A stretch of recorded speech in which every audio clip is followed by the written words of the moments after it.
Bonjour et merci de nous rejoindre pour les perspectives du marché d'aujourd'hui.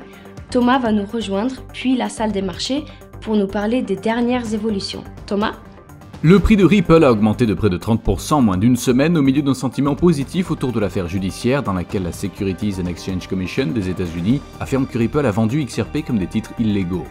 Les prix de l'électricité en Europe ont prolongé la baisse de la semaine dernière, suivant les contrats à terme de gaz naturel à la baisse alors que les approvisionnements russes de carburant augmentent. Plusieurs politiciens britanniques demandent qu'ARM soit coté à la bourse de Londres si Nvidia ne parvient pas à acheter l'entreprise.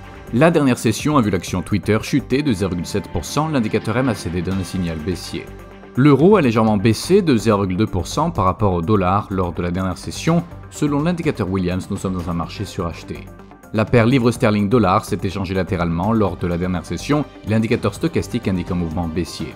La dernière session a vu le dollar australien gagner 0,5% contre le dollar, l'indicateur ROC donne un signal baissier. Les ventes au détail à périmètre constant de la Grande-Bretagne seront publiées à minuit 1 GMT, l'enquête EcoWatchers Perspective du Japon à 5h GMT, l'enquête EcoWatchers Actualité du Japon à 5h GMT, l'indice Redbook des États-Unis sera publié à 13h55 GMT, le compte courant de la France à 7h45 GMT, les exportations de la France à 7h45 GMT. Nous espérons que vous avez apprécié nos perspectives du marché d'aujourd'hui. De la part de toute l'équipe, nous vous souhaitons une journée de trading productive.